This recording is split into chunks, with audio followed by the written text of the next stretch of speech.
Hey guys, welcome back to my YouTube channel. We are talking about everything Hotshot trucking and the paperwork that goes behind it. Today we are talking about our new Entrant Safety Audit. Yes, we are talking about our audit that we went through and what our experience was like. So to start off, what happens first is you're going to get a phone call from the FMCSA, from somebody trying to set up an audit meeting with you. And once they get in contact with you over the phone, they will give you a series of dates and a series of times to choose from to where you can go and get your audit done. So after that, he's going to tell you that you are going to get a letter in the mail. And the letter looks like this. You're going to get an official letter from the FMCSA, and it's going to say, per your conversation, the date and time, and then it's going to give you the address of where you're going to get your audit done. So we had no idea what it was going to be like. That's why I want to sit here and share with you, for anybody that didn't go through their audit yet or went through their audit.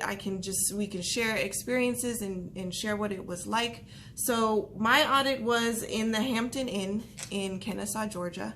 I chose around afternoon time so it could give us time to get ready in the morning to get all our paperwork together. So in the letter, it tells you exactly what you need to bring. So just to go down the list. So the first thing that they're looking for is your insurance, to make sure that you're having the correct insurance. Second, they're looking for your controlled substances and alcohol testing administration records. So they're going to make sure that all your drivers have been drug tested and all the paperwork that goes behind it. Third, they're looking at your hours of service. So they're going to be looking at your logbooks, making sure that you're staying within the right hours. They're going to be looking at fuel records, dispatch logs, expense receipts, bill of ladings. They're going to be looking at payroll records. So make sure that you bring all this stuff with you, because they're going to be looking at it. Accident records. We didn't have any accident records, so that didn't really apply to us. They're going to be looking for your driver qualification files. So making sure that all your drivers have their DQ files for 3 drivers for the past 12 months, whether they were still working with you or whether they have been terminated. For the last 12 months, at least 3 drivers, you're going to have to bring in their files. Continuing on, we're looking for the medical certificates on all your drivers. They're looking at the hazardous material records. We don't have hazardous drivers yet, so that didn't apply to us at the time. And then they're looking at your equipment maintenance, so your tractors, your trailers, making sure that you're getting pre-inspection before you start hitting the road. So they're going to be checking everything. So they give you a letter on what to bring. Okay, so you're going to go in with your big filing cabinet and everything you need. This is exactly what it looked like when I walked in there. My filing cabinet looked like this. So it's very, very important to keep things organized when you walk in there and to have things ready. So to kind of explain how the day went, we walked in. It was at the Hampton Inn, so we were going to the conference rooms, and it kind of looked a little like this. I'll pop up a picture.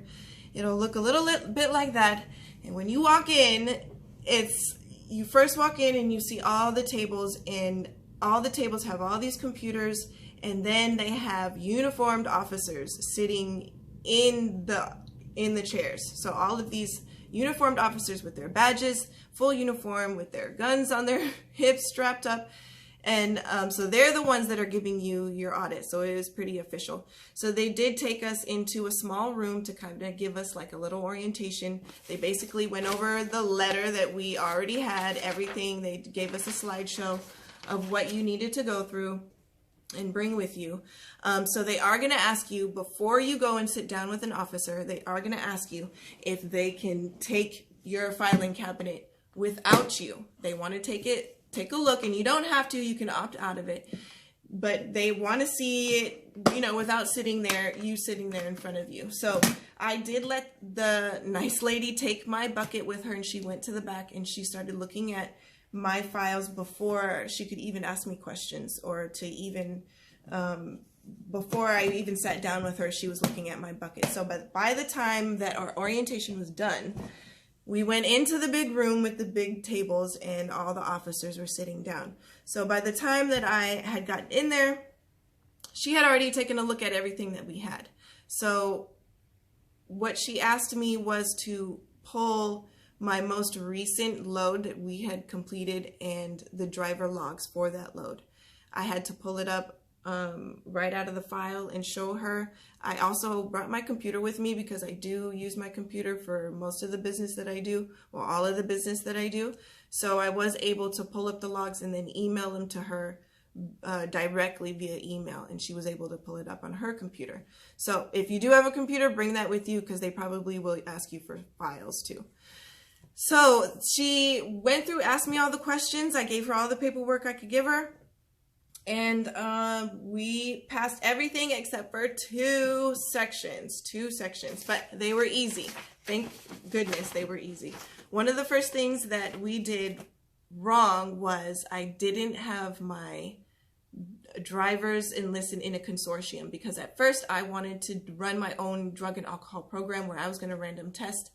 Come to find out that it is actually harder than you think. So when I created our policies and procedures, this is just my rough draft, but when I created the policies and procedures, I did put in there that I thought I was going to put in there that we were going to do in-house drug and alcohol program, and I was going to randomly test through, a database where they can randomly pull drivers from my pool. But somewhere I made a mistake, and in our policy and procedures, I listed that we were going to use a consortium for some odd reason. So when I gave her this, she did see that I was going to use a consortium, and she told me that that's where we needed to go. So we needed to utilize a consortium just to make things a whole lot easier. They can handle all the random pools and everything like that. So the second part was we have a brand new 2019 Ford F550 truck for our Hotshot. And we didn't know that you needed to get an inspection first. We thought it's a brand new truck, but see, this is why we share, so you guys don't make the same mistakes. We just didn't know. We didn't do our due diligence, and we didn't do enough research to know that we needed an inspection first from a certified mechanic. So that was another thing that we had to do. So when you fail at the meeting, when you fail at your initial face front meeting, they will say that you are going to have an action plan that needs to be done. So you will get another letter in the mail where it tells you about your action plan required. Okay, so it tells you all of the things that you didn't do wrong or that you didn't do correctly, and then how to turn it in, where to turn it in, and it gives you a list of how to list it down on what you can do better, how you're going to make sure that it doesn't happen again, and moving forward. So there is a complete whole action plan that you have to complete within the planned revocation date. Okay, so our revocation date was August 25th, and if we didn't complete the action plan by that date, our MC authority would be revoked. Okay, so this is very important stuff. You have to pass your new entrant audit to even continue this trucking company.